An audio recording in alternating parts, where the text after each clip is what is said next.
Hello, hello. Thank you for tuning into another episode of This is FTC.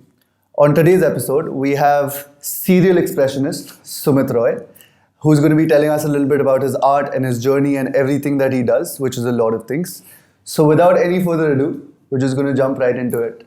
And my first question is going to be, who is Sumit Roy? Oh, wow. In your words.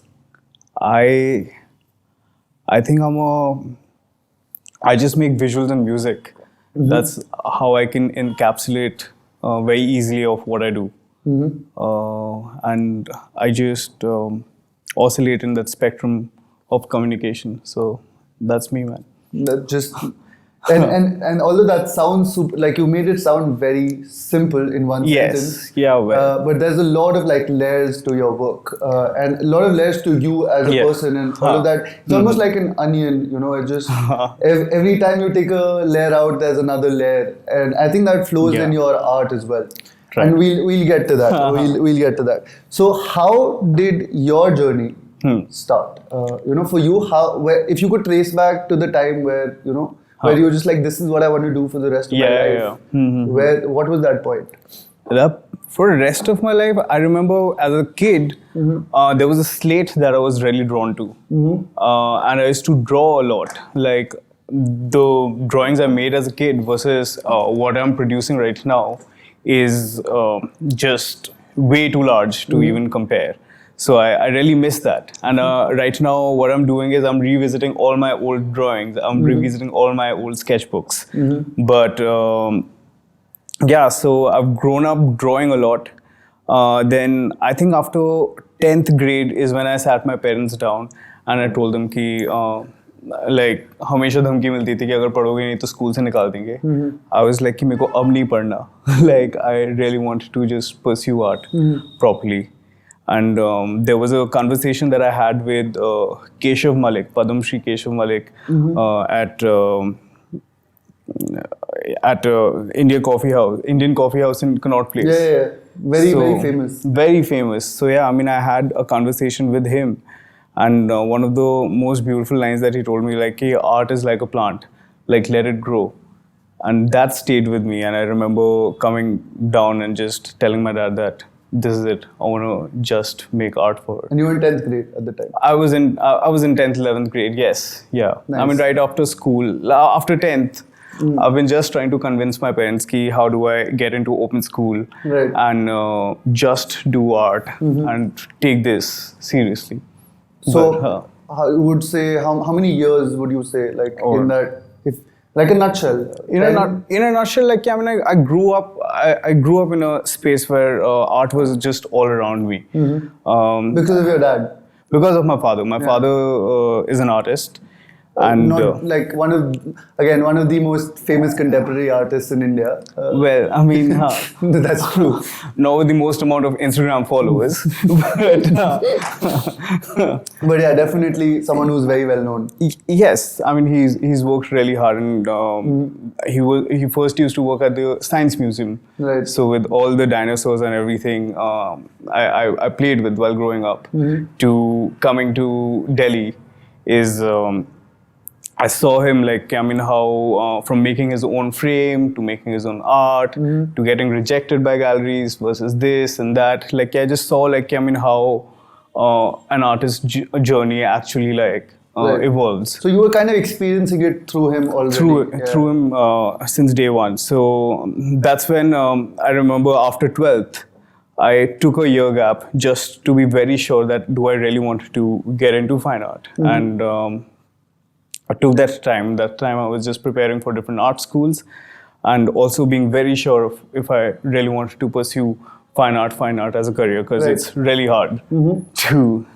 Yeah, no, that's why there's so many memes about, art students not being able to afford. Yes. I mean, that's always been the joke. But I also, and that was one of the main reasons why I picked up design while I was in art school. Right. You probably might not need a painting on your wall, but hey, you might need a logo or something like 100%. That could. And especially in today's world where everything is moved digital and everyone needs a digital identity before even a physical one at this point. So it was great. I grew up in different printing presses, and my uncle in Calcutta has a small screen printing press. So like, no way. Yeah. So you kind of experimented. I've always like, I mean, just changed trays and like, put up all the papers to dry up. So it was always me growing up with different art. And even in my house, like my father always had like different artists around instead of like putting his work up. Right. So it was, all our dinner table conversations were just about like, about like how this artist made this painting versus like, what he did and like all the start. Like it was a revolving art museum. It was conducive. It was a conducive environment, I guess. It was. And I think that's where both you and Sujat. Yes. Shout out to Sujat. Yeah, 100%. Yeah.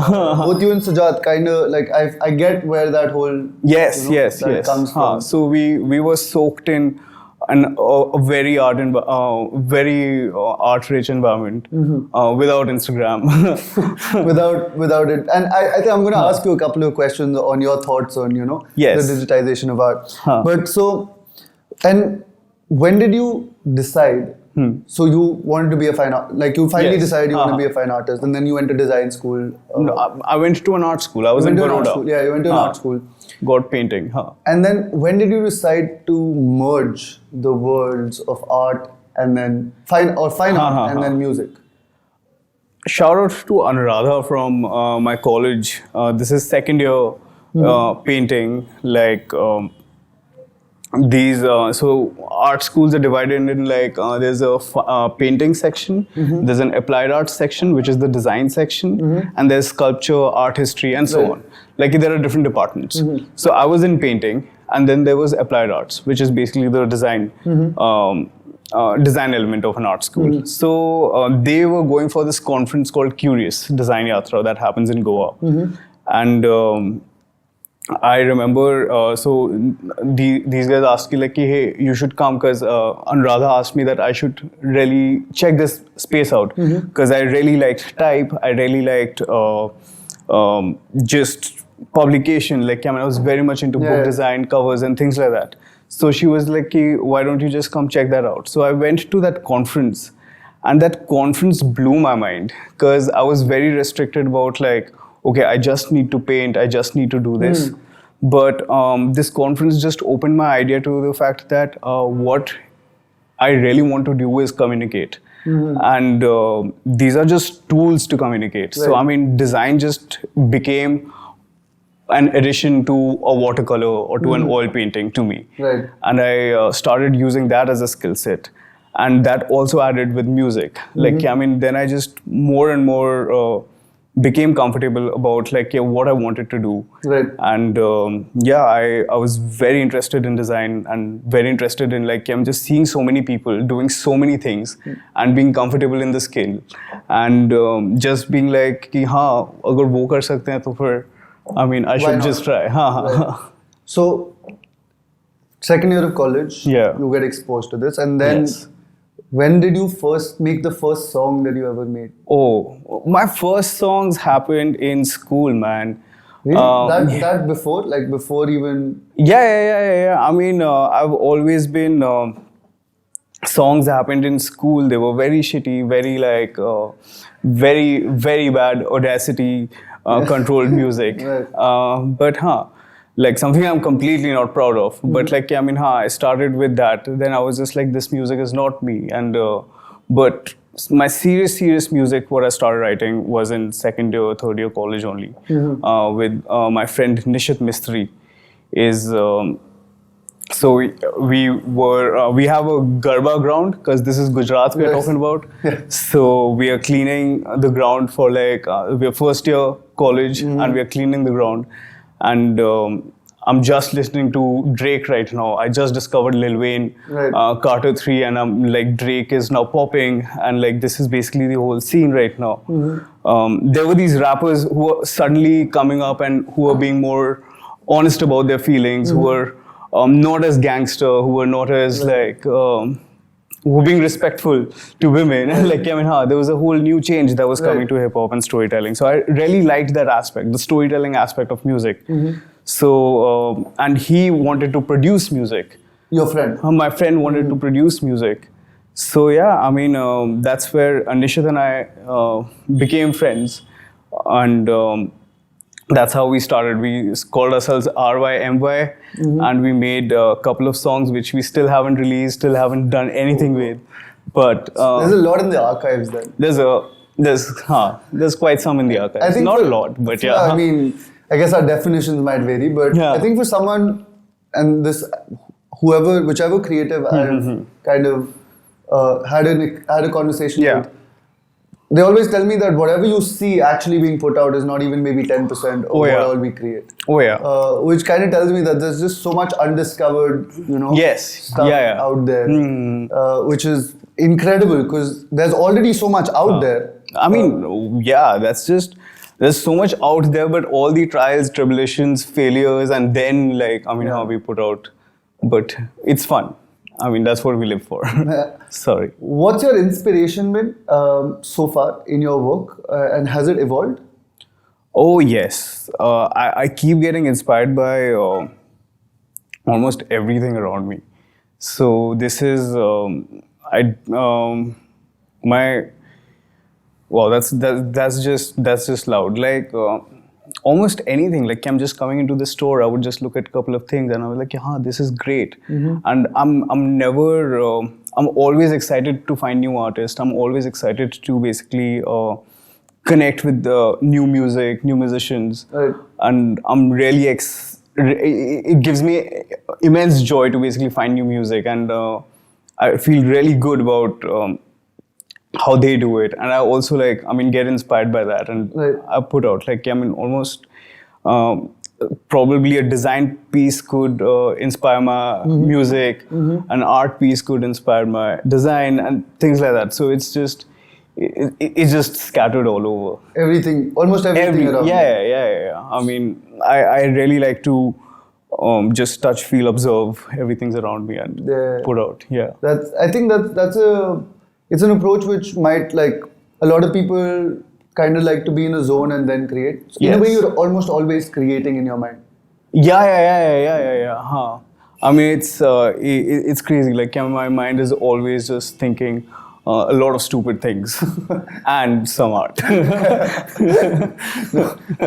think those stupid things inspire the art. Oh yes, yes. I mean, you should check out Sujat's memes, guys.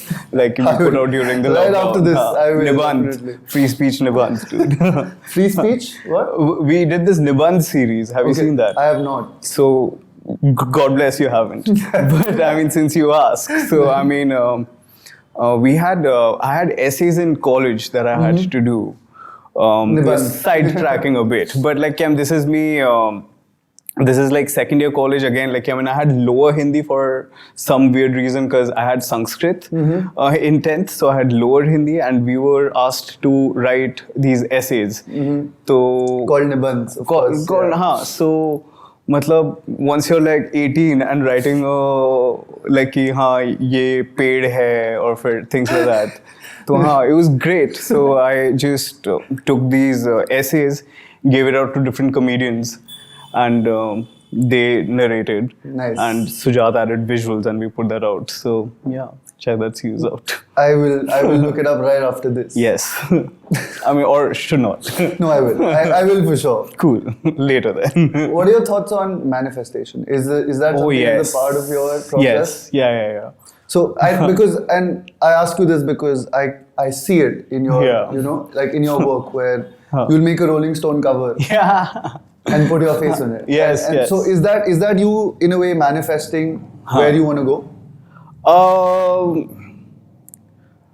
I never really thought of it like that until a couple of people pointed it out. Maybe you just subconsciously manifest. Of course, it starts out as a joke. Yeah. That's where it starts out from. And I mean, we're visual artists and designers. We get good photographs, we get these things done, and we can make these covers. Right. So why not? Because I mean, this is what these guys basically have great PRs pushing and making that happen. Right. But we are the ones with the PSD document. So so we usually execute that. And this was something that was pointed out by Rolling Stones themselves. when I was dropping Bari Hamari. It's like, so Anurag from Rolling Stones was just like, well, I mean, look at you from like, I mean, making these covers to like, I mean, actually doing this. And yeah, a lot of people have pointed that out, but I guess. I think it's great. If you think about it, today, what people have kind of been enabled by digital tools to do is to do exactly what they wish to do. Yes, yeah. So there's no restriction on the imagination when it comes to the virtual world. Yeah. And if you want to create, and then you create it in a virtual world and then actually try to create it in a physical one, is I think that's a great way of taking a vision and then actually building it in real life. That of course. Like, I mean, before the Rolling Stone covers and all of these magazine covers, it started from this thing called hashtag word of mouth famous is what I started. This is me just coming back to Delhi and just reaching out to everyone, being like, hey, I'm a rapper and I would want to do gigs. And of course, like, getting rejected because I have no music, no nothing. Right. At the time. Yeah. And so what I did was, like, I took up all... so this is what I think, like, I would suggest all creatives to do. Like, just find a design problem. Just like, treat every problem like a design problem and try solve it. So I remember getting all of these rejection mails. And that was the time when Kanye West's The Life of Pablo dropped. Yeah. So I picked up the exact color and I really loved the way the album cover was done. Right. And since I did not have any beats or any music, so I used a lot of bootleg beats. I used to use a lot of instrumentals and made up a set. Where I did like slight covers of different rappers and verses.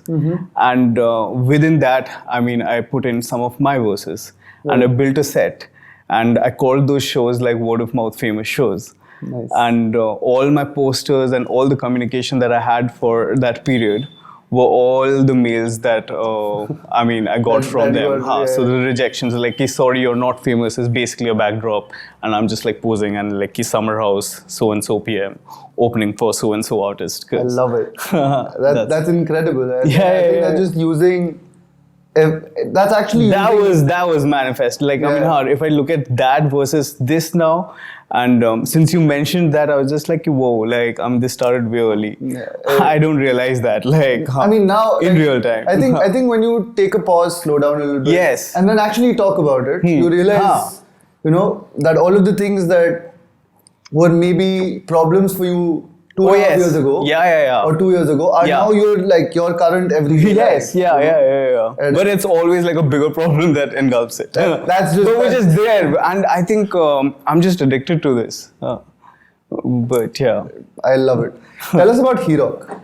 Oh, yes. And just start from where the idea came from, and then how did you go about actually building something like this? Herock started from this art show that I did called I Hope to Match Your Furniture. I love that book, by the way. Everyone who's listening, go to Sumit's website. There's a book there for order. Please order it. It's absolutely incredible. Carry on. Yes. So that was my art show that I did. And within that art show, I took up a lot of things from the hype culture and a lot of things from our current socio-political environment, and made a couple of pieces. And I had a song called I Hope to Match Your Furniture, which was basically an advertisement leading up to the exhibition. So just before that show, like, I had like a series of near fatal car accidents. Series? Yeah. I had 2 in a week. No way. Yeah. So I had 2 in a week, and right after that, I was almost dead due to dengue. So so after that, this show happened. So this was basically, the lyrics to this were like, I hope to match your furniture. I hope I match your opinion. I hope you envision my vision. I am on a mission to make your...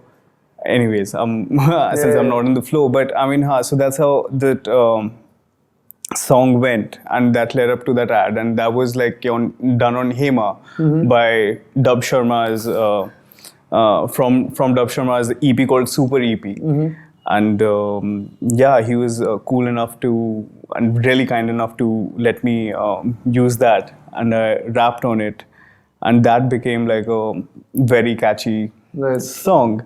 And everyone wanted that song later, and like we wanted to develop that song later. Then the art show happened, and in the course of these years, like a couple of songs that I made with Dub happened, and they were just having these conversations around. I had a very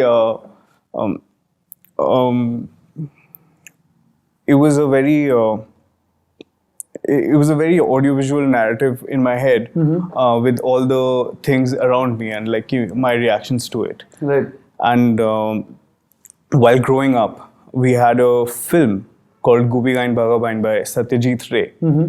And there was this king called Hirok Raja there, who was this fascist king where anyone who disagreed with him was sent to this prison and this machine called Jontor Montor. If I'm Mogoj Dholai, I mean, sorry if any Bengali watching this and like hating on me because I'm probably using a wrong term. But so they were just put in there, brainwashed, and brought out to sing praises for the king. So all the artists, all the singers who would probably talk about anything against the king, any farmer coming in, I cannot pay my taxes, anyone with any problems, everyone was just sent there. Right. And this was, Hirok Raja is the kingdom is like the kingdom of diamonds. And that's why, just to keep that spirit alive, we are just asking people to drop diamonds in comments and just I've seen that. I do it.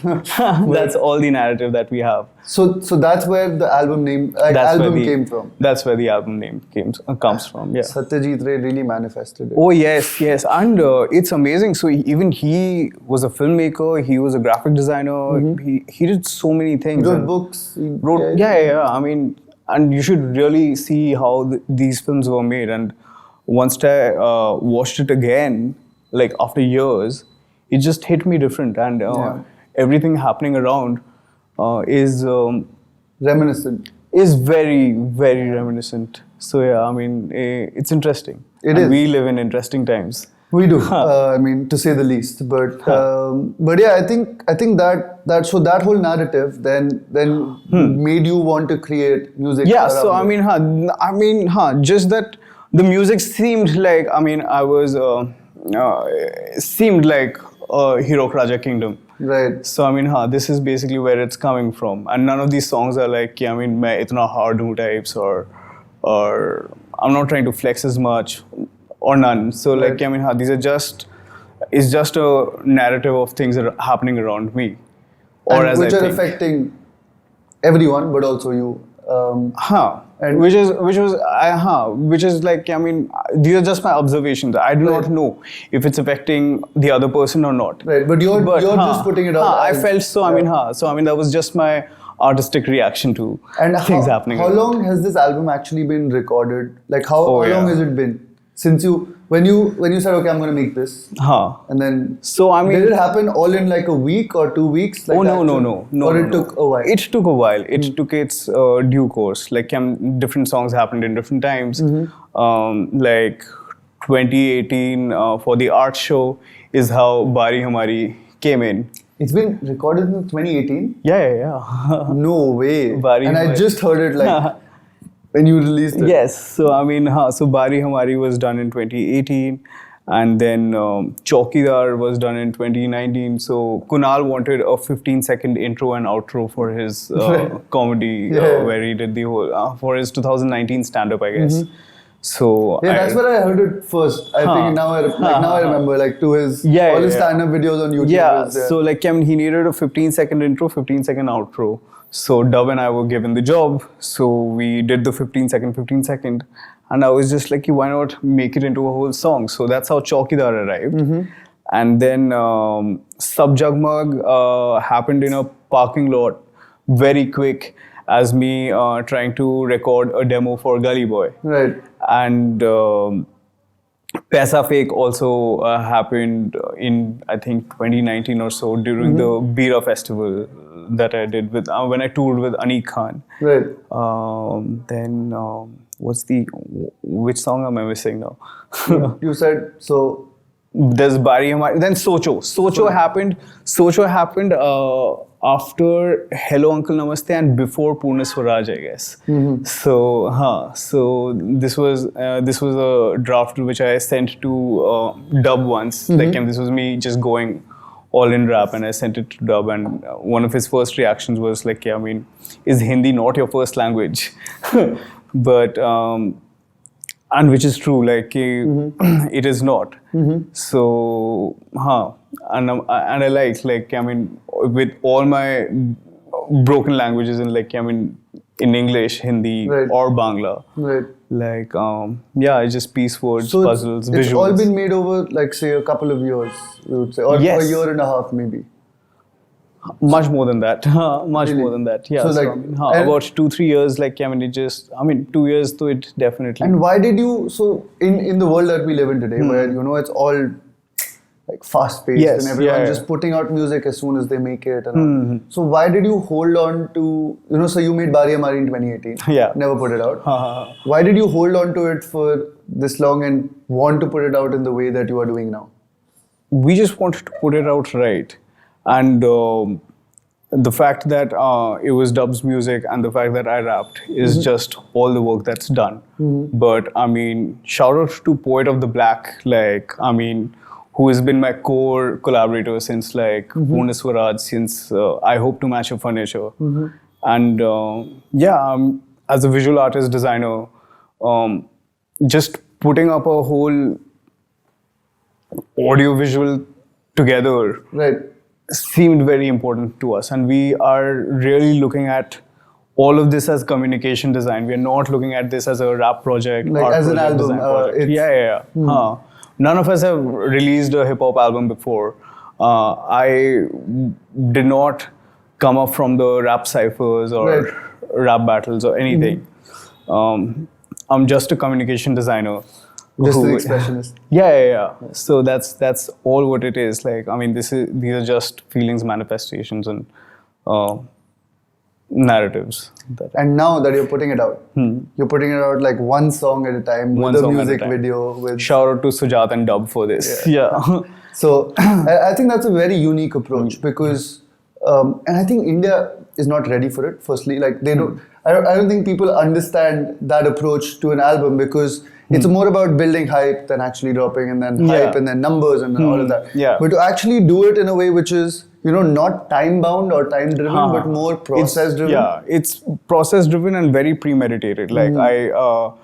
We enjoy making these things, and there are so many people that we love working with. Right. And we've always been fans of.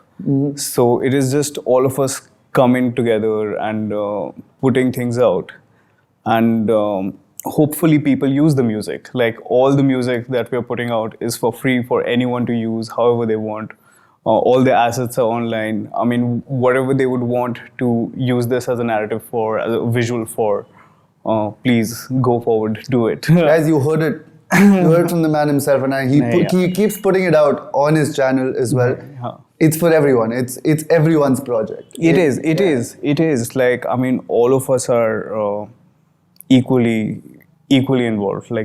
This is not just my project. This is not just the fact that I've rapped is the only thing that I've done to this. Yeah. And that brings me to my question about you and collaboration. Yes. Which I know you hold very dearly as being one of the core things that you would do. How do collaborations happen in your world, and what is your approach to them? Collaboration is a medium to me, and to express like all the work that I've done, and it adds a different viewpoint to things, and with these viewpoints coming in together, it's a very interesting new fresh visual that comes out of that amalgamation is what I think. And I'm always very excited to see what comes out of it, and it's just that we all, like the people that we collaborate with, it's jugalbandi in a way. Someone's playing the sitar, I'm just adding tabla to it, and it becomes a different piece altogether.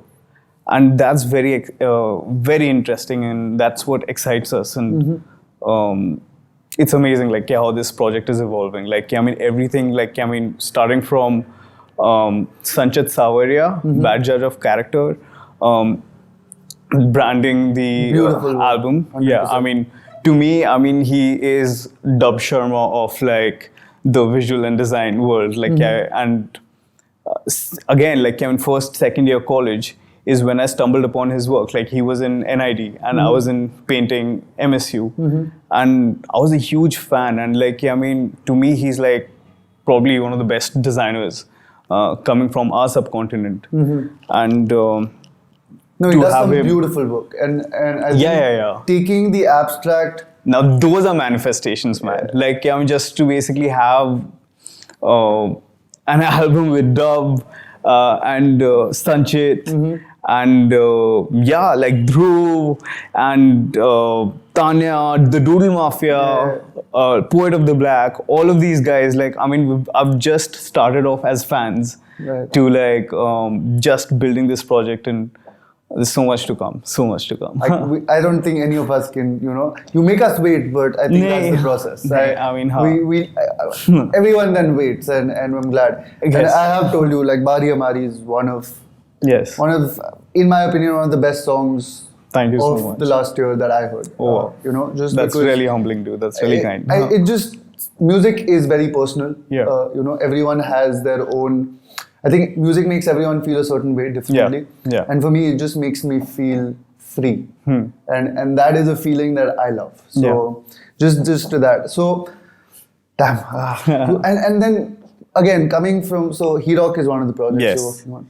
What about all the other projects that you do, you mentioned the gallery show and you mentioned all of that, but Free Speech, Rolls Royce, and all and I'm sure there's others that I might not even know about or have heard of, but what is the thought process or ethos behind doing all of these different things as different projects or monikers? There's no moniker to this apart from the band, the Rolls Royce. Of course. Other than that, Free Speech just becomes an umbrella for us to just play with design and communication the way we do. So we of course dropped T-shirts. Right. Then we dropped memes. We are dropping music now, and that's the idea. And with art as well. After this solo show, I really paused all of that to drop Free Speech. So that was a personal checklist that's done. We could put together a band, so that was a personal checklist that's done. And now, we just wanted to put up a rap album out as well. So these are just personal checklists that we are just that you had. That just at least I had 5-6 years back, if I would go on a date or something, I'll just be like, hey, I do this and that and this and that. People will be like, kya bol raha hai? But at least now I have credible work. That's how you named it. You nailed it down. You were like, I need it to be in one sentence. I make music and visuals. And then yes, that's what it is. I can't really encapsulate otherwise. No, I think that's great. It just because. When someone asks me what do you do, I go on a long ramble of things, right? And I've been trying to simplify it. Yes, without it sounding like a douchebag. No, but I mean, you're not. Like, I mean, of course, and you do so many things. Like, how do you do that? Honestly, that's a question I've been asking myself as well, in terms of how much is too much? You know, when do you put a pause on taking up new projects? See, I mean, how you are inspiring. Like, I mean, the way you've condensed and the way I remember you telling me about, like, this building as a manifestation to, like, this becoming a reality. That was a year ago. That was a year ago. Yeah. That was a year ago. And, like, look at how much, like, I mean, you, your sister, Dhruv, of course, and the whole team over here has achieved and, like, made this a breathing space for, like, all the good things coming out of the city. And from, like, different parts of the country. World, and the country and the world. And the world, of course. We got pleasures here, man. Like, I mean, who would have thought? Firstly, thank you. And we're still very young and very in our we all are. We all are. And I'm always learning from you. And I'm always getting inspired from this energy. And, like, that's basically what it is. Thank you. I really appreciate it. So, as we're talking about multidisciplinary things, right? What is the role in a new world, in the world that we live in? What is the role of a creative? Because it's multidisciplinary, right? So if there's, say, students out there who are listening to this at some point, how would you tell them to approach their art, if you could tell them, in terms of, you know, is it compartmentalized or is it all just one big thing that they can look at? I mean, well, I wouldn't know how they are starting out and how they are, what their POV to this is. But I mean, what to me has worked the best and I feel the most comfortable in is, like, the more and more honest I was with my feelings and, like, my expressions, like, the best art came out of that. So, I mean, just go for that feeling, man, and just chase it. If someone is telling you, if any of your professors is telling you otherwise, I mean, hey, like, this does not work out, but there's an inner voice which is like, nahi yaar, I mean, isme kuch ho sakta hai.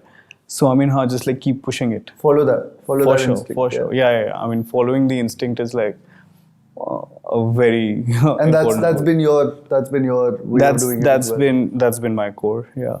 I mean, just knowing when to, even if the world says this is not it, but if you know it, then you just go out. Yeah, and I'm inspired by people around that. Like, shout out to you, shout out to the whole team. So I mean, it's just, that's why I just draw the right people like that. I think that makes it very clear. Exactly. It's just do what you feel is what you want to do. I'm going to jump into a little bit of, you know, some questions about, again, you did a cameo in Gully Boy, a short cameo, but you were there. What are your thoughts on Gully Boy as a movie, as a film, and its impact on India's hip hop scene? Oh yeah. It was great.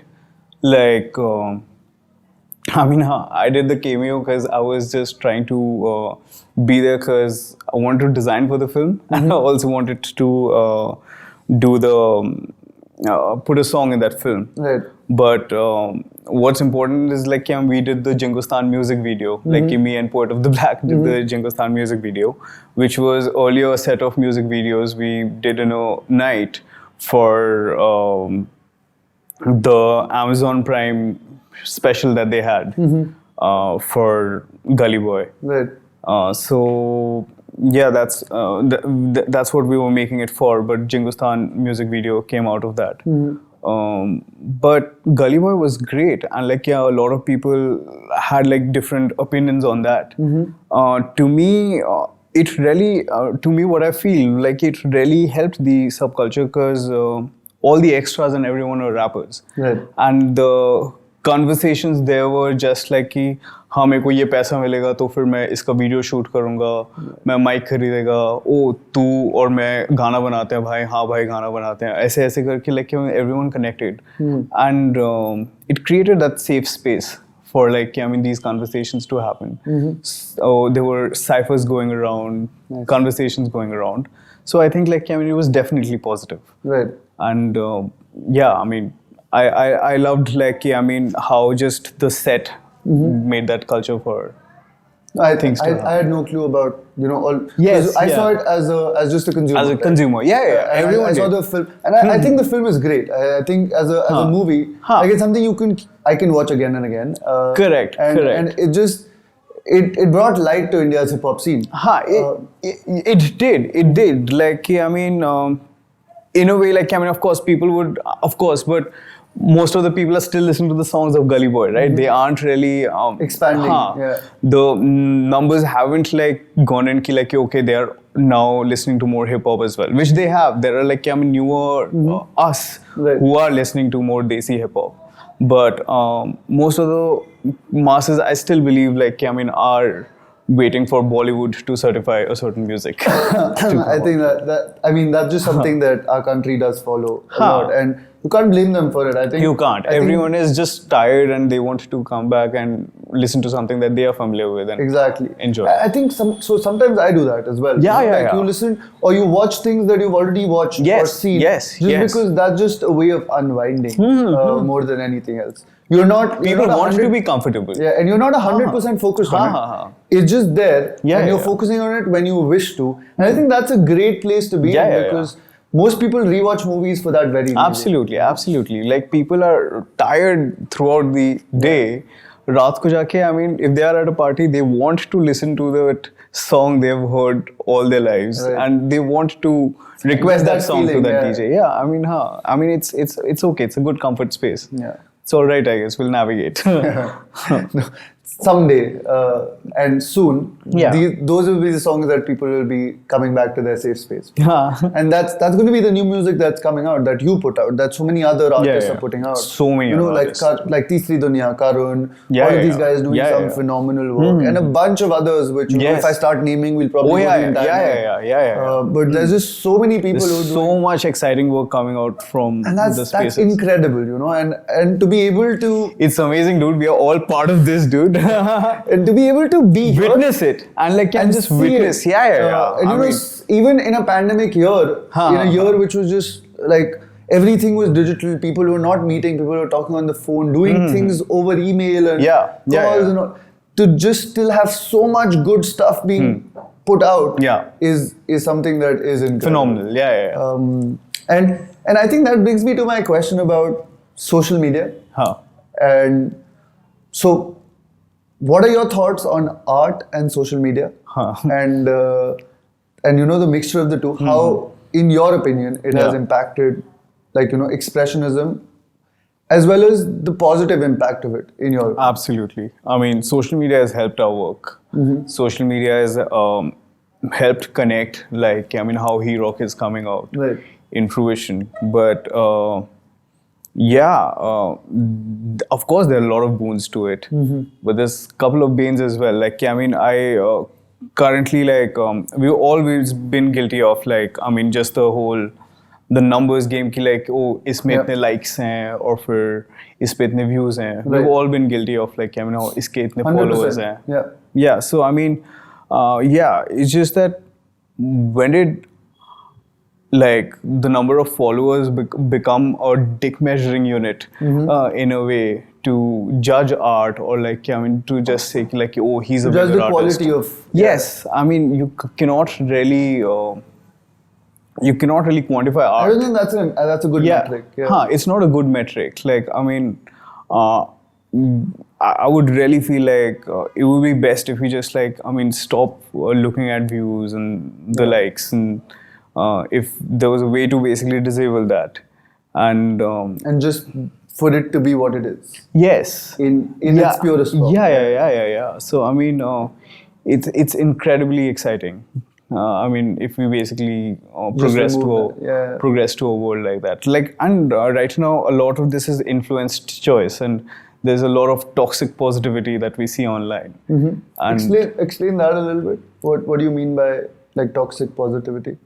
Everyone wants to be this is the best and this is the greatest, and everyone is just I'm falling in hey, I'm very happy.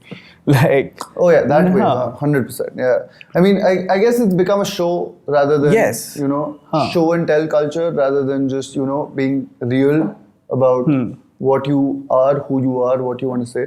And I think slowly and surely, that's kind of becoming, like, coming out of that. Maybe not as quickly as we would want it, but there is a sphere of, you know, people who are moving towards being more real digitally, as compared to, you know, just putting out everything that's good in anyone's life, and also talking about, you know, what they struggle with, what they face, and how that impacts what they do, whether it's their art, whether it's their work, whether it's their company. I think so that in itself is very infectious as well, because vulnerability is very, like, it's powerful. You know, a lot of art comes out of vulnerability. Like, you know, when you put yourself in that position, you find new things about yourself and work towards that. Like, exactly. That's what our life revolves hopefully around. And slowly, I think we're going to see more of that, more of people being real. And I mean, that's fingers crossed. I'm sure there are a lot of people using this very good way, and I'm also guilty of, like, I'm exploring artists through Instagram and everything. We all are. I found you because of Instagram. I found your work because of Instagram. That video that you put out, Go Protest. All of that. I mean, when I first discovered this was because work, Kunal posted and everyone posted. So I mean, otherwise it would not have shown light on us at all. Like, I mean, definitely it has helped us, and definitely is helping the project. Definitely it helps me connect with different artists, collaborators. But all I'm saying is that we should also visit art galleries. We should also check out the art FTC is putting out and everything. 100%. Like, we should just visit more. Be more in the real world than the world. Yeah. How do you control that for your, like, for yourself, right? Because especially in the last year, we've all been at home more and more as compared to before, and the only way to connect with the outside world has been through apps, through phones. So how do you control your own usage? Can't. We are all locked. We are all, like, terribly locked. And but yes, shout out to Sujat again. We were very focused on trying to put this album out, and of course the only channel that we have is through social media, and, like, that's the only boost that we have. Again, like, that is also, these corporations are controlling, like, I mean, what is shared, what is not. Controlling the narrative, Yes, they are. So, I mean, and the AI is as such. So it's very different and difficult, but it's a fun thing to navigate through, I guess. But we need to find better alternatives. 100%. I think everyone realizes that slowly. But it's also it's too big to ignore. You know? I don't think people can today, in a digital world, imagine a life without WhatsApp, especially in India. It's become a primary tool of communication, of business, of so many other, like, social aspects of life, just by the simplicity of it. And it's almost like the whole gun argument, right? Like, you give a gun to a soldier and they're protecting you. Give a gun to someone with, like, malintention, it's always going to bite you in the ass. So it's same. The WhatsApp is a gun. That's how candies work. They're sweet. and so it just, you put it in the right hands and it works well. And you put it to good use, it works well. But there's also the other side of it. Of course there is. And I mean, I hired our entire team through Instagram. Every single person, maybe except one or two people, is being hired because we found their work. I know Dhruv through Instagram. Like, we found, like, so Dhruv. Shout out to Drove You Mad. Shout out to Drove You Mad, 100%. And I was literally going through stories one day. Someone had shared one of his posts, which was, I think, the Parlay Ji, something like he'd done with, like, a mashup between two different things. So I found that, and I then found his page, and I was like, wow, I mean, this is incredible work. I need to get in touch with this person. Absolutely. And that's how that started. And today he's here working for the last year and a half now, and you know, building all of this together. Doodle Mafia is, like, one of my biggest teachers in social media. Like, I remember going to Shrishti versus, like, my college. Like, I mean, my college, if you just ask at least around then, if you'd ask कि like कि अपना काम दिखाओ, people will show you your sketchbooks कि like कि यहाँ पे मेरा हाथ ठीक से नहीं बना और फिर ये करके like you just flip through sketchbooks. Versus like Kevin went to Sajad's college, he's in Srishti. That's where I just asked like, hey, show me your work. And these guys started showing me their Instagram. Yeah. And I was just like, hey, what is this new clubhouse that I'm not part of? I'm like, yo, AMBAR, you need to be on Clubhouse. So that was my Clubhouse moment then. But again, we are all just learning, trying to figure this out. And thankfully, that helped a lot of what we are trying to put on. I agree. And I don't think any of this would be possible without us having, because I think it almost like equalized the playing field in some way, shape or form. Because in a traditional sense, for anyone to put the word out, whether it's marketing, would be like flyers and posters and billboards and all of those like slow, archaic methods. And now it's just a level playing field. You make an Instagram account. You know, people, most brands that have started out just started out as an Instagram account. And then they've become, you know, corporations definitely helped. It's corporations helping corporations. Corporations helping people become corporations, and then Butte quoted on the next shirt. Hello, corporations. Yes. Okay. Yes. What is the future for Sumit Roy? Oh man. What's in the future for Sumit Roy? I think. I wouldn't know, just like just be excited about the future, just be more excited about the things happening around, just be excited by the process, like just finding newer zeros to start from, and being curious and being inspired, and just like just enjoying my process more. Like I love the process, so like I'm just finding new ways to find myself in that process. I think that's that. I wouldn't know where that would lead me to. That's incredible, to be honest. I mean, I wouldn't know. Because most people get so stuck in a destination that they forget about the journey. And I've been through that rough myself, where, you know, it's just about getting to a certain goal. Correct. We all have that. And you forget to enjoy that entire duration and that time period of getting to that goal. Whereas that goal is only fleeting, right? It's like when you reach that goal, it loses its relevance. So it's only that 1 minute or 1 hour or 1 day or at most a week or a month that you're at that goal. And then you're on to the next one. So if you don't enjoy that process, then you're just wasting a lot of your life, not enjoying things. And I think what I love about that is that you're so open about that you're just like always willing to have people over and talk to people and you know, learn from them, learn with them. And I love that, because I think those are safe spaces.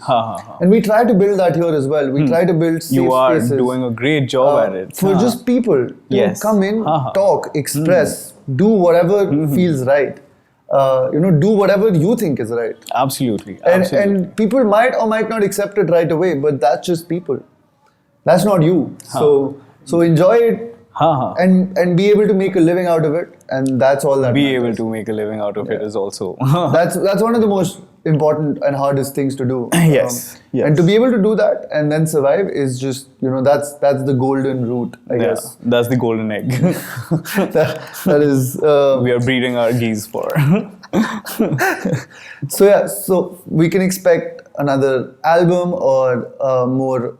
Like, do you have any idea what that's going to look like, what that journey is going to be like, or is it just you'll take it as it comes? I will take it as it comes. I wouldn't know. Like, I mean, this will be one hip hop album that we are putting out.